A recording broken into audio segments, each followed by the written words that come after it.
everything is interconnected. You have to understand that all the commodity prices are essentially input for most of these companies, whether it be cotton, whether it be edible oils, whether it be pulses, whether it be energy, whether it be metals. So all these are input costs, and especially being an import country where we largely import most of these commodities. Of course, we are also exporters of many of the commodities, but we have turned largely an import-related country. Uh, so the price movements of these commodities are certainly going to have a big effect on the P&L of most of these companies. So that is a very critical thing, and understanding the cyclical nature of the commodities can also help one as an investor in equities to sort of catch the cycles. I'll give you a good example because this I'm telling you from my little experience that I've had. I also have clients very actively who participate in the equity market, very big investors in equities. And they take my views and strategies from time to time on commodity price movement.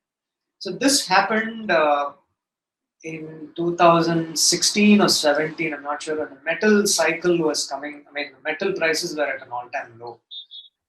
And there was a very clear sign that there's a supply-driven recovery which is going to take place, which means that many of these mining companies were making losses because the prices of commodities were at such low prices.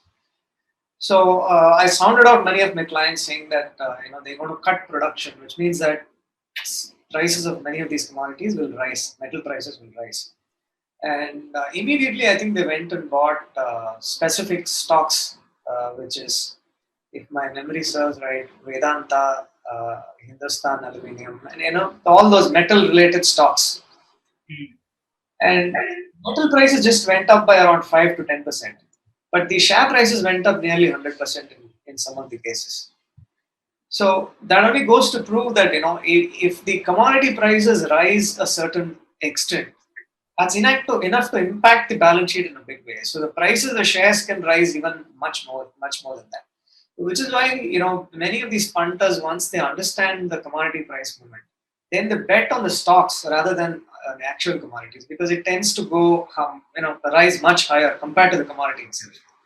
So that is one sort of an important thing to keep in mind. When you're looking at many of these companies, especially if they are commodity specific, like centric.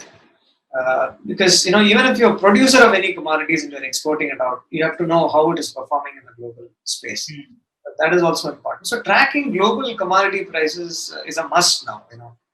If you're just an equity analyst and if you're going to ignore that, well, it's doomsday for you.